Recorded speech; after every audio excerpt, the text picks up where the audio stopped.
Okay, so welcome to the new episode of ThatITShow podcast.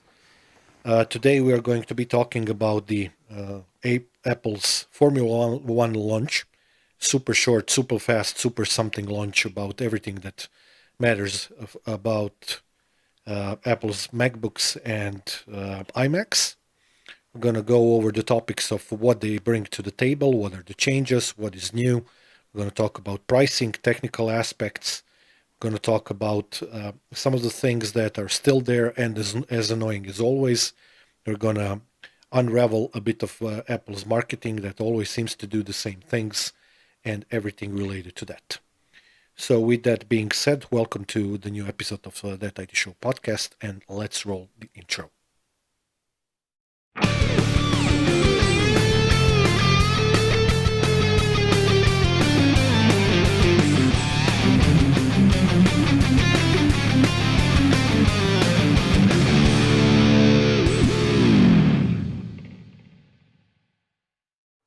Okay, Mr. Multimedia Catman, what's up?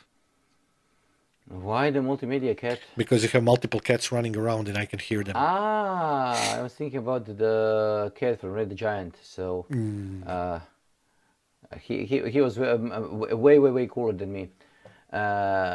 No, nothing is happening. I just when I was preparing, in the 30 seconds it took me to prepare and to take in everything that was spoken about on the Scary Fest launch event, I noticed the known signature or known modus operandi of Apple's marketing, and the way that the rest of the journalists basically don't care about what is being said as long as they can copy paste it.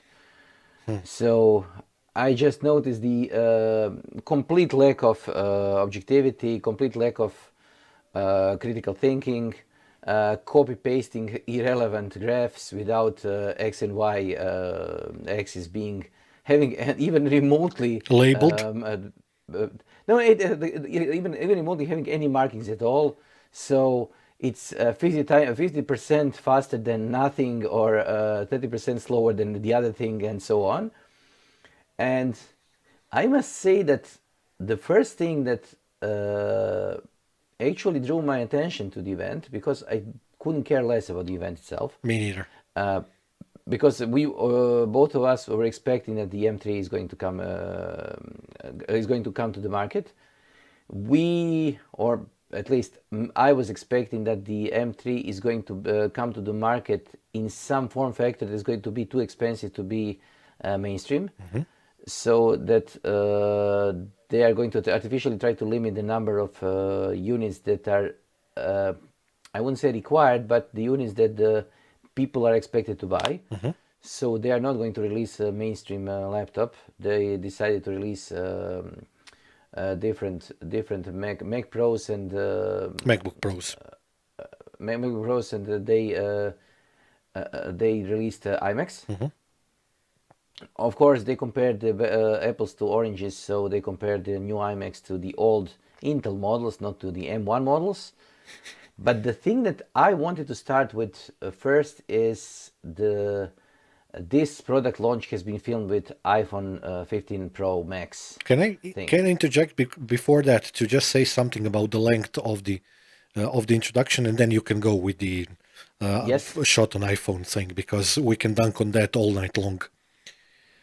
So their super short keynote, I found a reference somewhere that it is 50% shorter than their latest shortest keynote that they ever had. And I have to say, power to you, Apple. Make your events as short as possible, because either way you bore us to death with the bullshit events that you usually do. Now you can go to. But way back then, when Steve Jobs was doing them, it was considered basically a holy mass.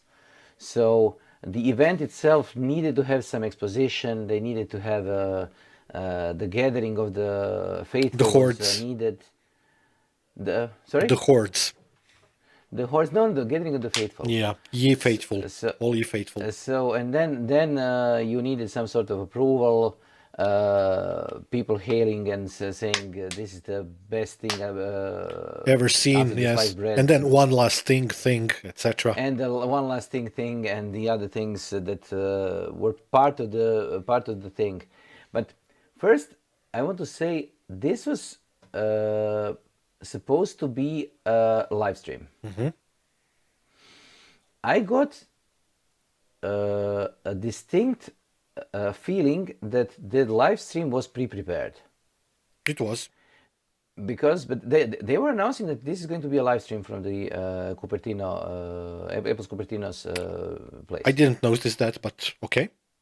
Yes, it says that this is supposed to be a live stream, and then the parts of it were obviously filmed before, filmed as a pre-prepared material.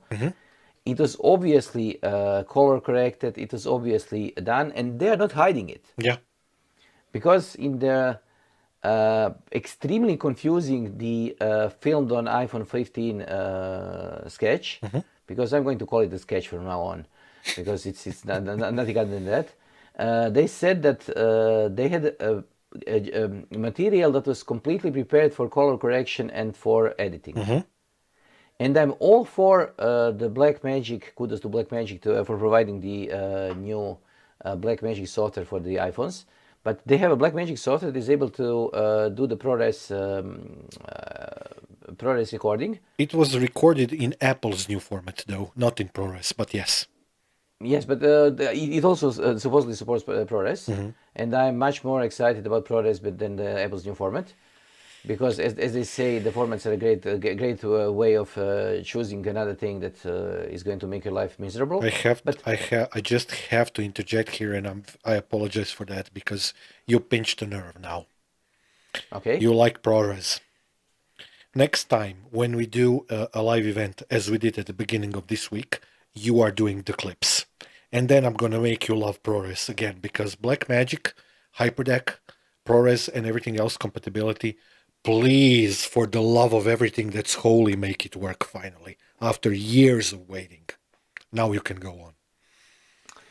That it's your problem is that you just basically need to see the light and need to see the vision of that Blackmagic is pushing on its own disciples. Oh, but I saw the light. I bought Adobe CC. I have media encoder now.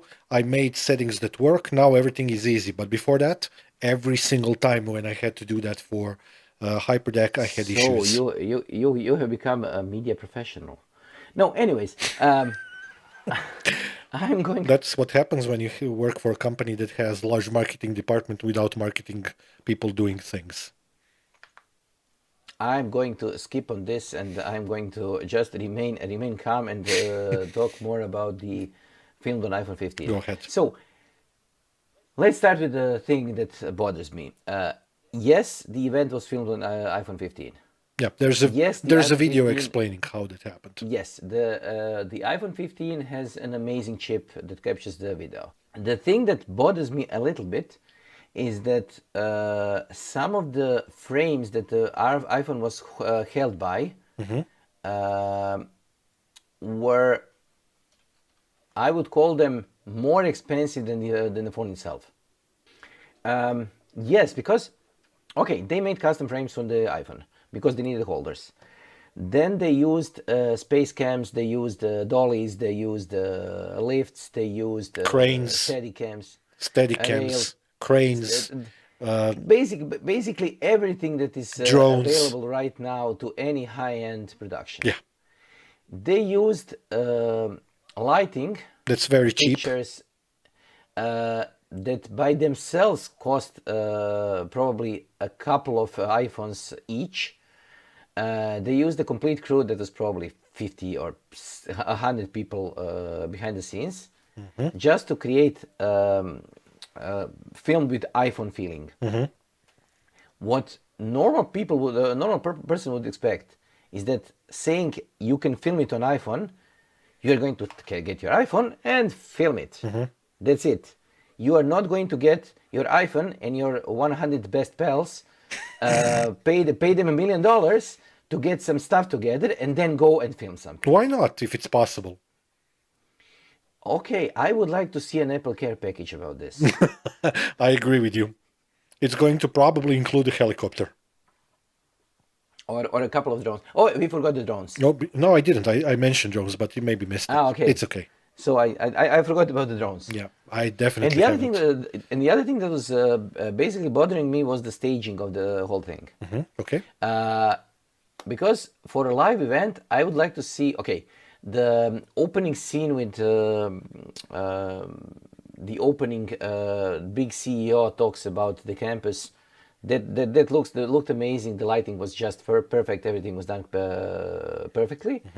But then those scenes that are completely staged with actors acting as scientists and doctors and the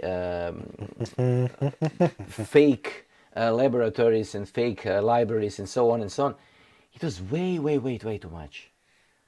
It just didn't fit. I know that this is just marketing, but it just didn't fit. Are you saying that Apple made an event which made them look like a bunch of posers?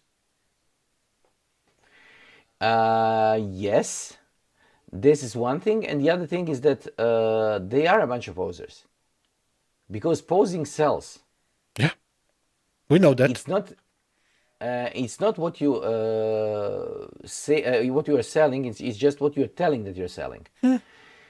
And with that thing said, let's go over the things that they are selling us right now. Oh Lord, can I start? Yes, I was expecting you to start. I actually looked a little bit into this and watched a couple of videos, including the launch video, because the launch video is an example in somewhat technical, yet at times misleading technical marketing and PR, while at the same time conveniently leaving out some of the details which a lot of people will definitely not like. And we're going to discuss all of those. And I have multiple, let's say, bones to pick with Apple about that.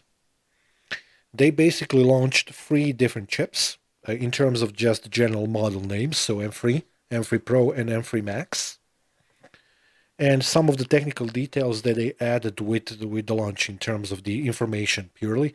So mesh shading, ray tracing, whatnot. The graphs that compared performance to M1 or Intel, it's like we are discussing ex-lovers or something, which really, it's been a while, Apple, get over it, you're boring. The end result of that... Okay, let me interject there. Just with a quick note about the Intel, also being the one that didn't forget the breakup and said, no, we are not going to do the ARM in the foreseeable future. We are going to stick to our chips. So, but that was in relation to Qualcomm, not in relation to Apple. Yes, but I think that Qualcomm or ARM is just a red flag for Intel right now. It might be. We're going to see that because Intel has capacity to produce ARM chips as well, and I think that they're doing something about it. It was in some of the articles months ago. But again, going back to the original topic, what I find to be super reminiscent of an episode that we did months ago about Apple's mobile lineup, in which you correctly, at the beginning of the episode, said, yeah, you need to buy the base model, we're done. What I find to be super user unfriendly now is that if you go to Apple's website and start browsing through the available, I don't want to say the word models, but let's say models, you have more chip SKUs than the models in the new M3 family of products.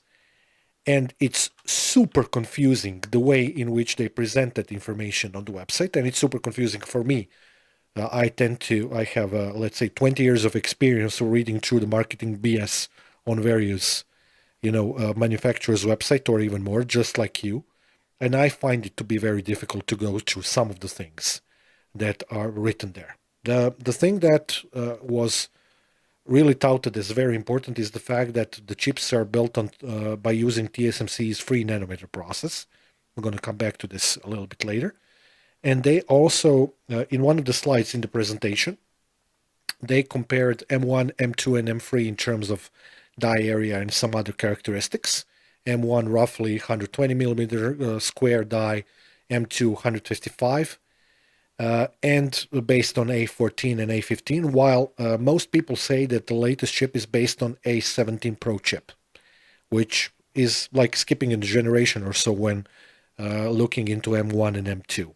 They are basically shooting for the best process, performance, energy efficiency, but not necessarily the price, which we will definitely discuss a little bit later. A lot of people agree, and I also have like a hunch that this might be the truth. The reason why they have so many SKUs, and the SKUs are really weird, actually, in terms of the number of the cores and GPU cores and memory and whatnot, is related to the yield problems that TSMC might have with the process that they are using for this chip, because they are on the way to introducing a new process which will be significantly better, according to TSMC, by the way. So which means that I would say that the Apple is doing the old school NVIDIA stuff with, binning the chips and trying to make as many MVPs, MacBook Pros, and as many iMacs left and right with whatever working chips it can get from TSMC, because they seem to have some yield problems there. But the amount of different types of chip configurations that they have on their website is just, it's silly. And not only that, they have various silly memory combinations as well. And then they're pairing all of this with the silly color combinations. I don't want to use the word silly color combination, because I think that one of the things that they did is an actual masterstroke in marketing. I think that they're going to sell a gazillion of the black ones, because they haven't had the black MacBook for quite a while now. No, I'm just talking, right now I'm talking about the iMacs. iMacs, you mean... Because iMacs come in blue, pink, silver, and green. Can I add something to that? Yes. Because you're going to definitely like this. There are certain iMac colors that cost more. Purple, yellow, and orange, I think that these are the models that cost $200 more because reasons. Okay, but it could be that it's something about having to prepare the metal or whatever, and the process is more complicated. But I think it's I think it's hipster POS in both of the acronym meanings of the POS. If that's it, it's hipster text. I'm completely for it. Yeah, it's just if you can create a hipster text that is going to make people pay more for colors that nobody's using, because to be completely honest, I would like a green iMac. Why? Why not? I'm sick and tired of just having the stuff that is either gray or black or beige or brown. Brown. So are we in Top Gear? Are we talking about the upholstery in the all day 70s 80s cars? Yes, but we are not. But we could have been, because this thing that they are right now creating on the market is almost as upholstery was back problems then. Yeah. with the old cars. And the other thing is that right now the number of, it's not just the number of SKUs, it's the number of different models of everything that Apple is right now pushing on the market. Yeah. If you go to the page in which you have all of the models of available Apple hardware, you're going to get, in the episode months ago we said option paralysis. This is going to be option paralysis squared. Yes, because if you are looking for a new device, you're going to get either an M1 or M2 or M3. You can still, okay, I don't think that this is completely correct, but supposedly you can still buy Intel-based models. I checked.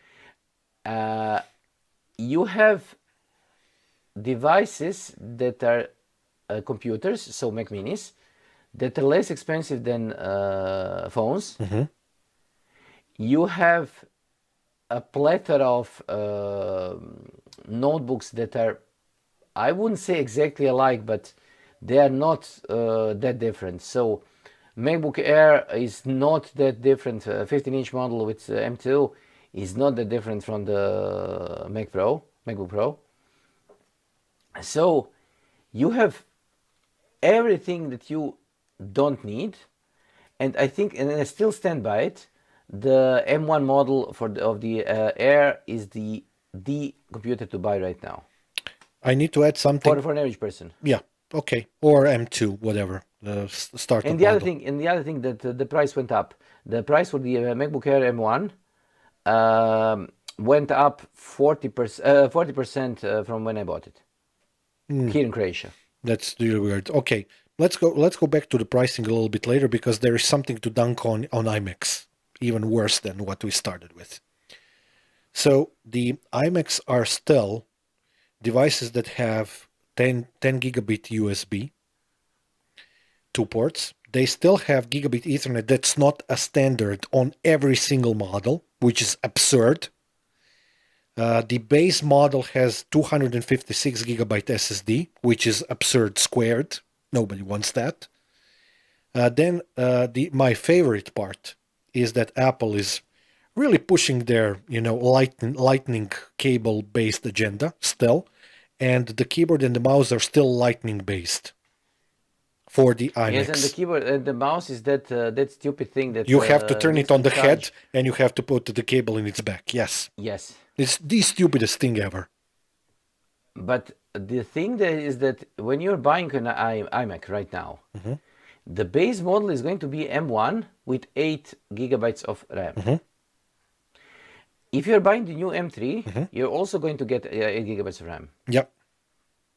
And this is completely puzzling for me, because I understand the problem with putting that much RAM on the die. I understand the complexity and whatnot, but having a device that is supposed to be a production device intended for some sort of, I don't know, video editing, photo editing, and so on, that has, okay, I wouldn't say amazing, but a decent display that looks decent, and then put only 8 gigabytes of memory into it, I think it's completely wrong. We had the discussion actually multiple times offline without talking about it on the podcast, but having 8 gigabytes of memory in a way in which it's used in the M1, M2, M3 families is vastly different to having 8 gigabytes of RAM on the motherboard via the regular DRAM sticks. But I get your point and you're correct. I mean, if nothing else, in terms of their hipster marketing, it doesn't sound good. And the other thing is that both MacBooks, iMacs, and iPads are more or less becoming the same device with different hinges. Do you think that that's going to converge in some point? I think that it already has. Okay. Because iMac right now looks like an iPad with a hinge on the back. It's basically a slim device that is slim enough that it contains the hardware, the entirety of the hardware is inside the device, and you have a hinge on the back so you have a stand. The iPad is a little bit thinner, and the Mac Pro is basically more or less the same thickness, but it has a keyboard, so the keyboard needs to be somewhere. But they are becoming the same device. Okay. I don't see them converging anytime soon. At the end of the day, just like I don't see them creating some kind of a touch screen MacBook, which they could have done years ago. But I think that the one thing that has changed, and this is a big shift in what Apple is doing, is that when Jobs was running the shop, you had an iPhone, you had the iPhone. This iPhone was the current iPhone. You had the generation before it, and that was it. Then they decided they're going to have two iPhones, so they're going to create an iPhone that is going to be a smaller one and a bigger one in terms of screen size. But still, you had two models for the iPhone. Okay, you basically had four because you had less memory and more memory, and that was it. Right now, they are selling everything from iPhone 11 to iPhone 15, and right now they have 13 different models on the website here in Croatia. And I'm talking just about the models. When you take into account the number of combinations with in regards to memory and all the other things that you can choose within your iPhone. We are talking about probably low hundreds of different types of phones that you can buy. And this is confusing. Yeah. Because why would I buy an iPhone that is 5 years old? And why would I even think about anything that is, I would say, middle class? Because the middle of the pack right now is something like 1,200 euros. Holy moly. So right now the price of some of the iMacs is lower than the price of the iPhone. Yeah, we had the discussion already, and it's just pure insanity. It's just Because insanity. if you go for the here in Croatia, I'm talking about the Croatian price because I'm looking at them. If you're going for iPhone 15 Pro Max with 1 terabyte of storage, it's 2,179 euros. Okay. So it's much more than what you would pay for an iMac or a MacBook Pro. And you can at the same time buy iPhone 11. That is, we must say it, 5 years old, and you are going to pay something like 600 euros for it. Okay. How about we end the discussion about iPhones, because that's not what the event was about. But I take your metaphor, and I agree with you completely. But This super confusing. The event was about being scary, and right now Apple is being scary. Yeah, it's November 1st, scary. Halloween scary. Yes, more like Remembrance Day and scary. But then okay, we seem to remember how the Apple used to be. Yeah. Okay, going back to the topic of MacBooks, they removed the 13-inch model. I would say good riddance. Nobody wants that anymore, at least. Although it was, I saw some reports that it was one of the most sold models for reasons passing understanding. We are talking pros or we are talking airs? We are talking about MVPs. There are no new airs right now. Okay. Only pros. They only have 14 and 16 model, 14-inch M3 base model. If I'm not mistaken, is something like $1,599, which is more than what it used to be for the model with M2. I think it's like $200 or something like that more. 16-inch M3 base model, and I'm looking at their webpage on my second monitor right now, starts at $24.99. And if I was a little bit more arrogant than I am, but I'm not, I would say that a lot of the message that we sent to Apple, and we were not the only ones. I've checked on YouTube across multiple months since we did the episode about the Apple's mobile lineup. Everybody says the same thing, which is that exactly the same thing which you said, which is that you need to buy the base model and you're happy. And I would say that they realize that they're selling the most of the models that they're selling are the base models, and that's why they increased the price. Goes without saying that that's logical from the capitalistic standpoint. And I think that this is the reason why they're still pushing for the M2 and in regards to M3 model, because the M2 is something that they can probably produce in numbers. Yeah, that's good. M3 is probably going to be the model that they are able to do, but they are not completely sure that they're going to be able to produce them in any noticeable numbers. When we talk about noticeable numbers, we are talking millions, because Apple is operating on that scale. So I think that they have a smallish problem with producing the M3 chip. So they're just going to play with the prices for the M2. And as I said, I have a MacBook Air 1, M1.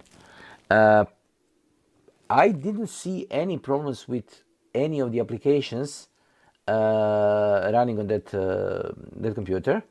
But it actually surprised me that the price of the computer went up. Probably it's market forces. Probably a lot of people want to buy it for some reason. There is no other explanation. Or they need to cut the losses and need to inflate the price basically just to make people buy different models. So the problem that I see is that they are trying to push for the model that is going to become the standard model, and I think that they are trying to do it artificially. They're trying to push the model, the price of the core model up. They are lowering the price of the core model that they are trying to create as the new standard, so the M2. And they are trying to get people to buy Pros, because right now there is no reason for buying a MacBook Pro.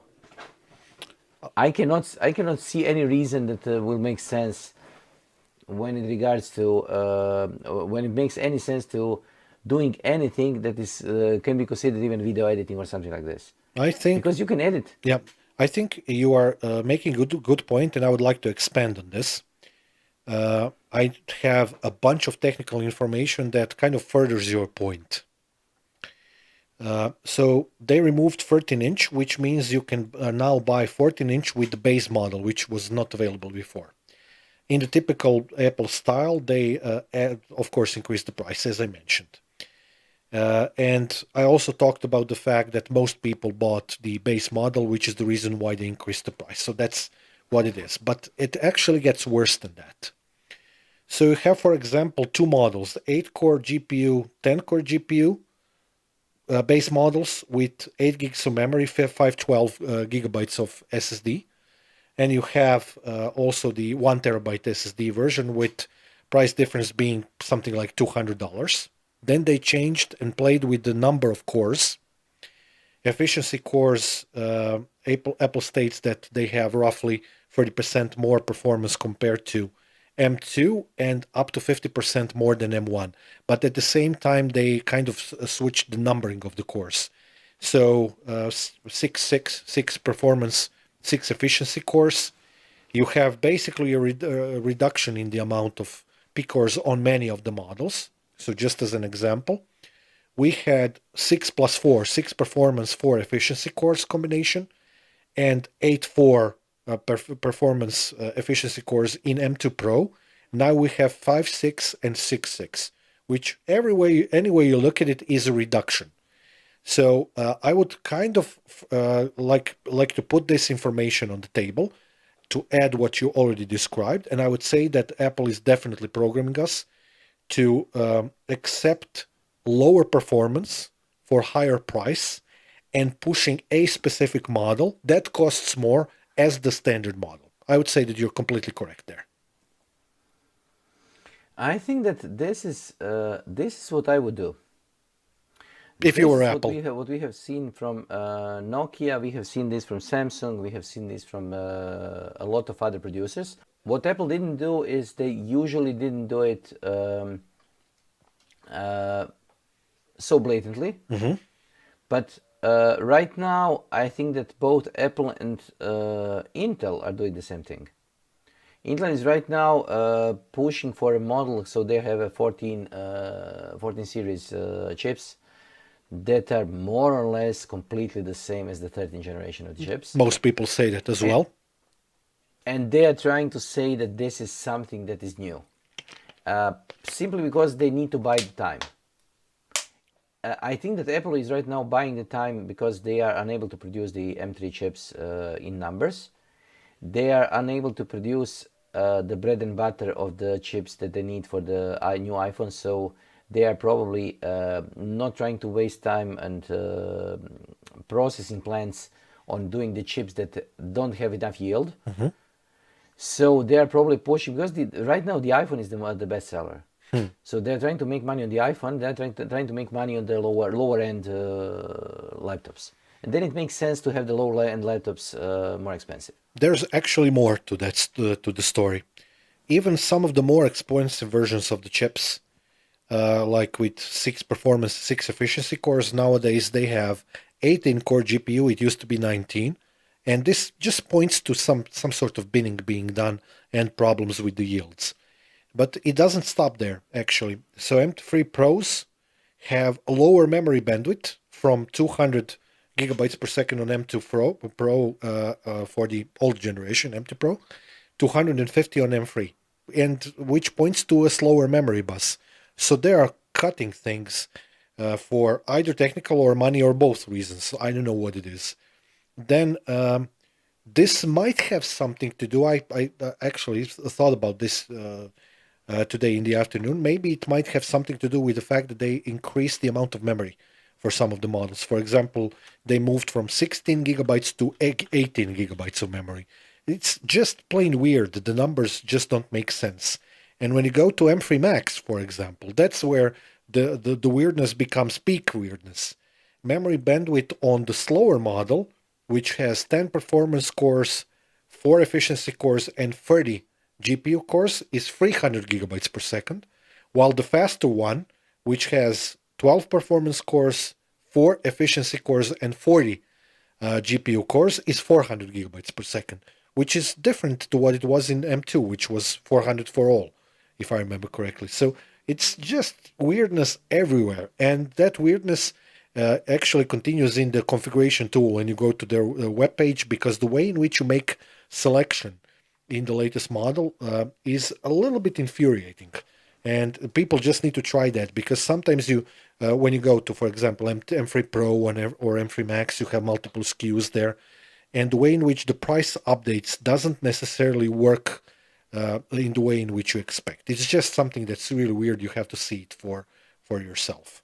But for me, even forgetting about all of the weirdness of the website or the numbers of the cores, PE or GPU or gigabytes per second or whatever, my primary, let's say, bone to pick is actually the pricing. Because the pricing structure is literally infuriating.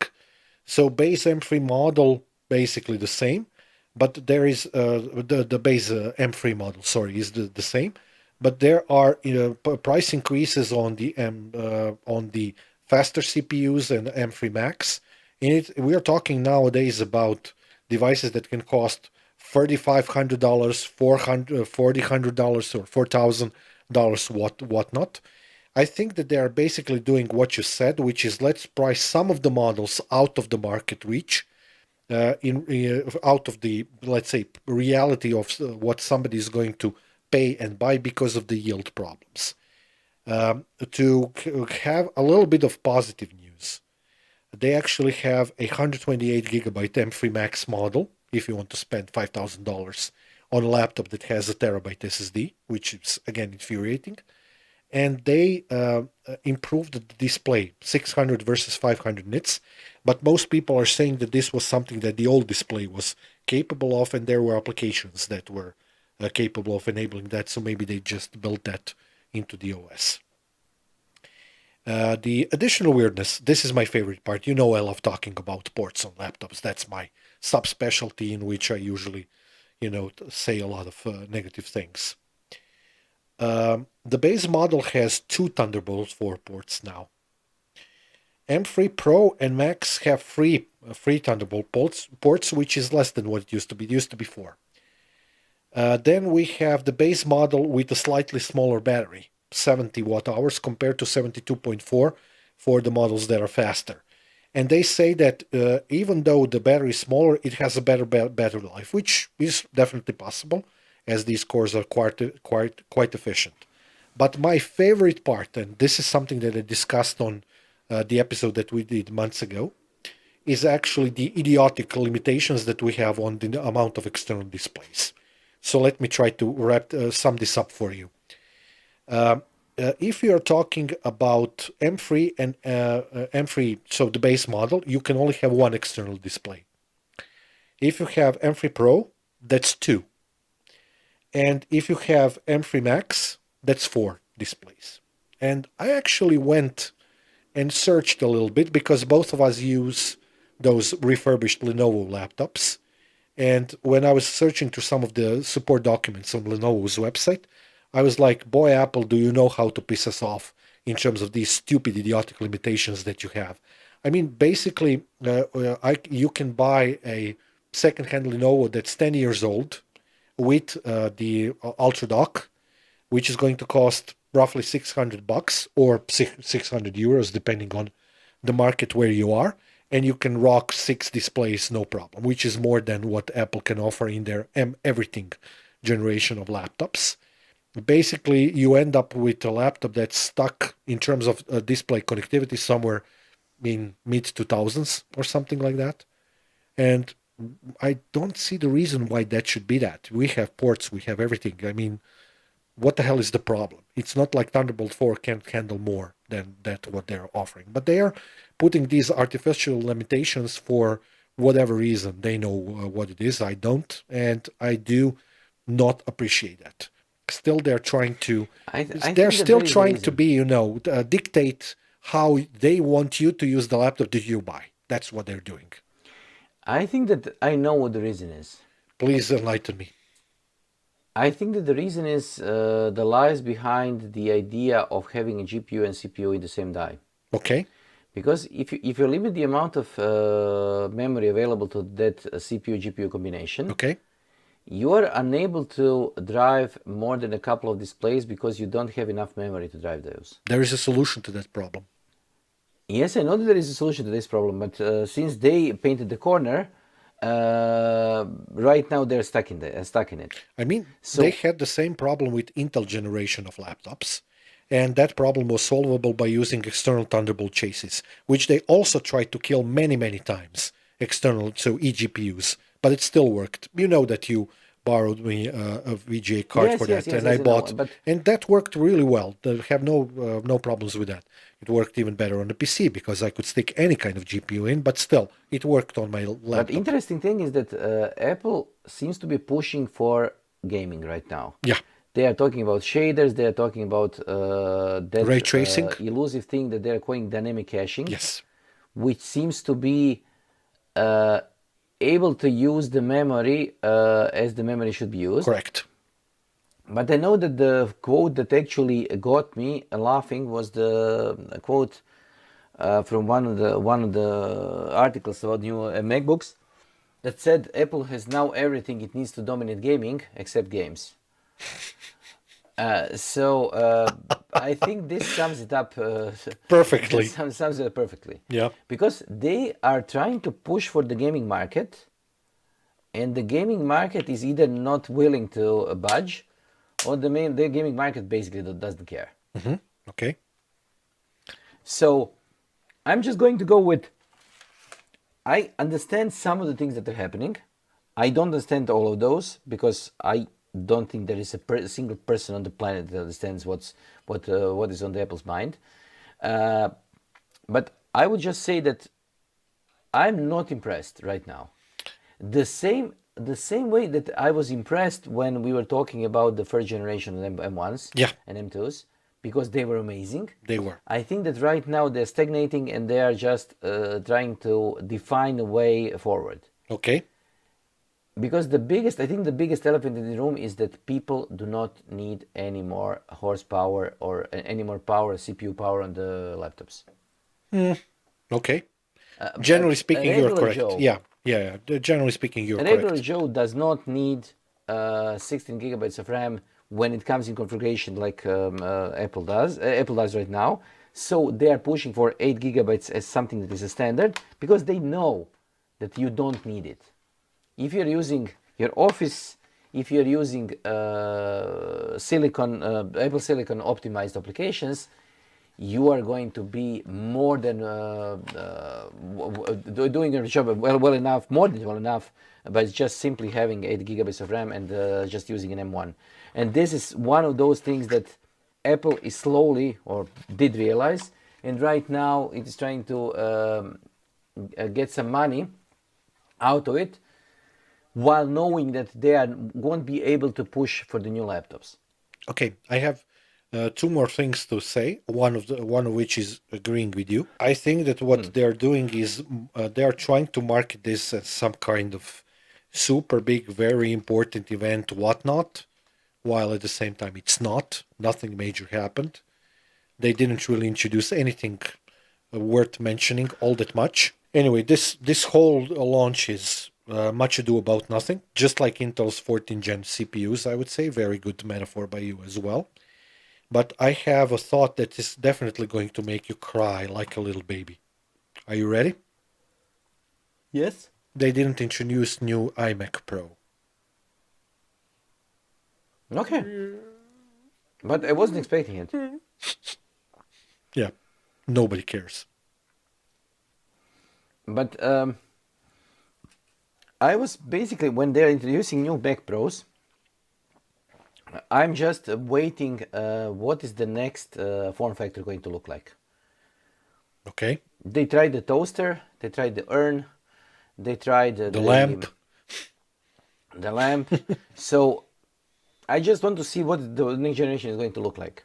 Anyways, I think that we did enough in regards of dunking on Apple right now. Maybe we should You wrap think? this thing up because, yes, because I don't think that Apple deserves more than what we what we said. Oh, more than 45 minutes of our time? Yes, because I think that this was longer than the actual scary event. Yeah, like 3 times longer, something like that. Okay, so And my guys are my 100 guys are getting tired. and they need to be paid So for. That's awesome, so man. I need to keep the cost low. Yeah, you need to lower the cost. So I have two questions for you.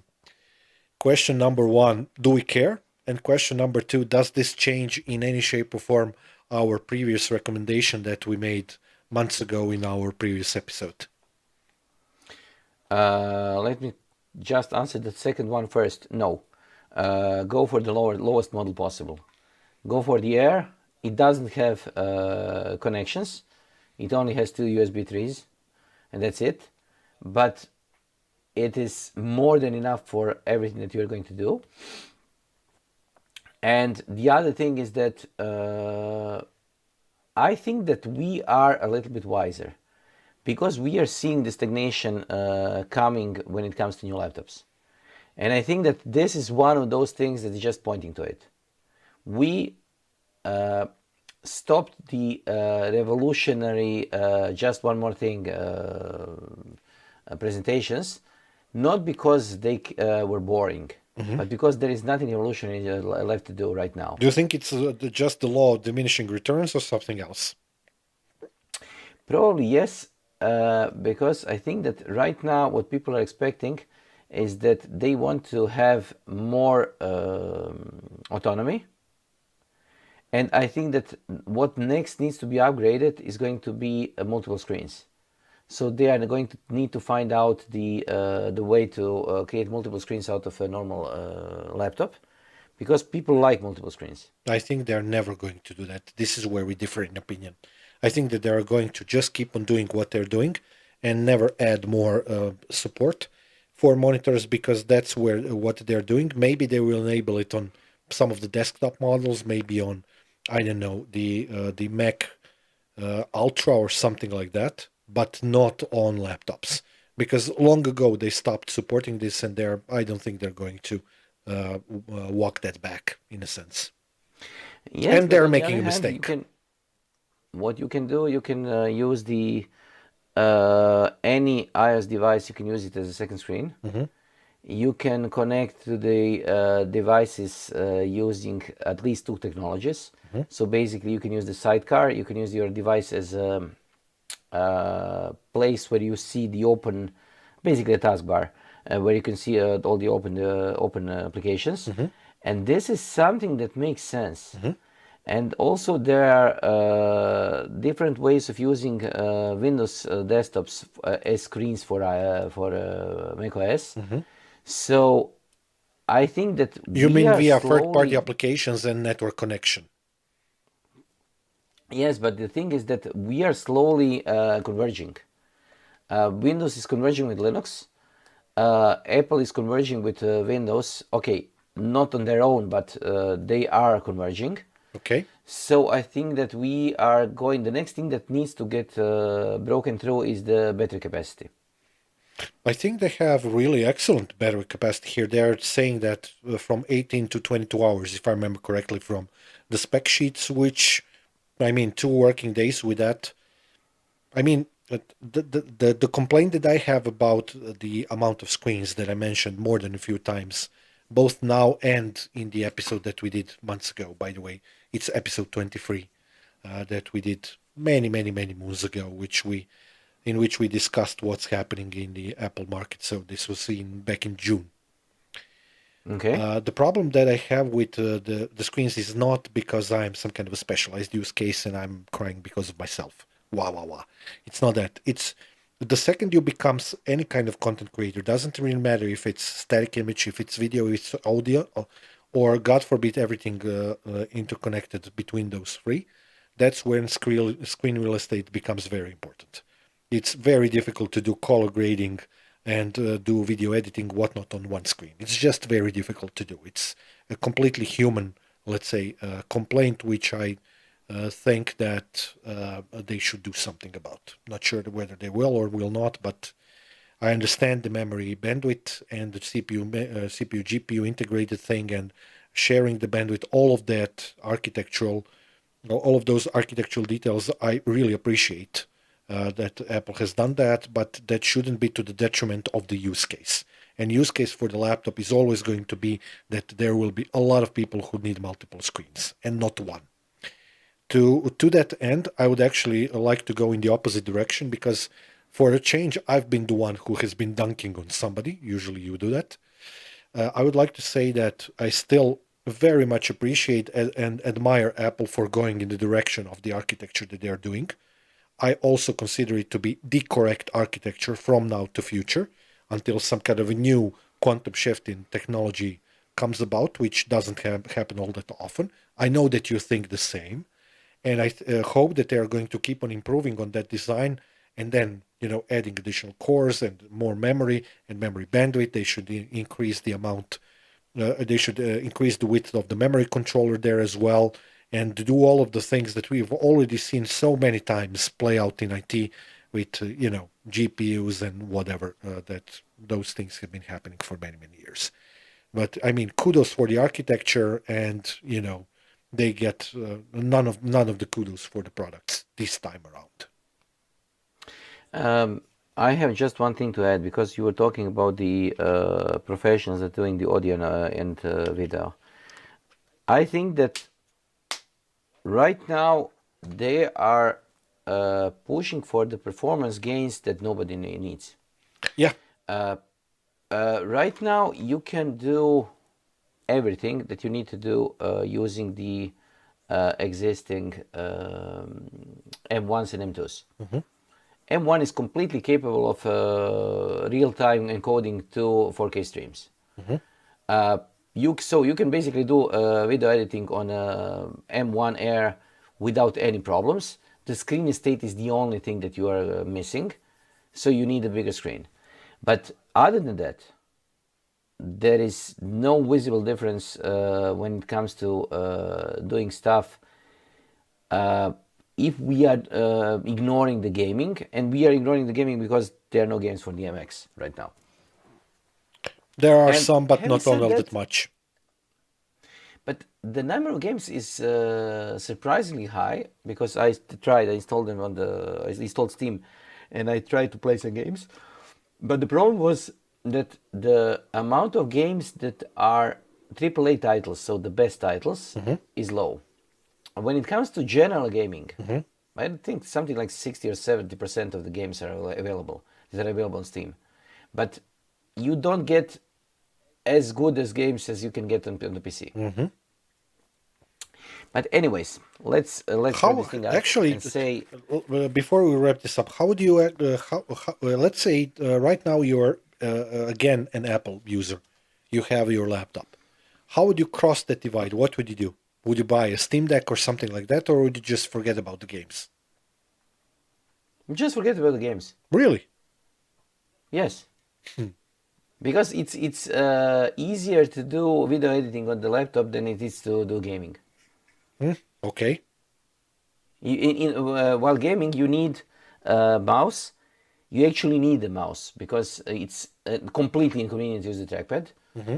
So you need a mouse, you need the keys, and when you think about it, having your hands positioned like this and trying to do something is inconvenient. Okay. So gaming on the laptop requires some sort of an outside pointing device, either a trackball or a mouse or something like this, and it's just not convenient.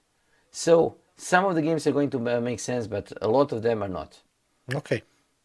If you say so, Mr. Gamer. And I must say that on the other hand, I still have my at least 3+1 screens on my PC, so I can merely game whenever I want. Same. And I don't have any problems with using the PC for any usage. The Mac is a nice thing to have while outside and while working, but Or to I be a still am a hipster Windows among guy. hipsters. Yes, it's just one of those things because it makes sense for some of the usage cases, but not for all of them. Yeah, and that's actually a problem because Apple used to be better at that. Yes, I know. I And know. this is my primary gripe with what they're doing right now. Actually, I would argue that the models that they did before M1 were much more generally usable, in a sense. That's my point, and I'm sticking to it. Okay. Okay. Well, this has been fun, but it's still close to a 1 hour episode. We just can't seem to shake that off. Okay. Do you want to add any conclusionary words, or should I? You do it because you were the one who started it. Oh, so I should be the end of it as well. Okay. Yes. Well, okay. So this was an episode of That IT Show podcast related to the latest M3, Apple, different types of computing devices. So iMacs, MacBook Pros, whatnot. I think it's clear from the discourse that we had in this episode that we are not overly happy with these products or the launches or the products themselves. Hopefully, Mac will be or Apple will do better in the next generation. But while we wait for that to happen, he's been Yasmin, I've been Vedran, and we'll see each other in the next episode. Bye-bye. See you. Bye.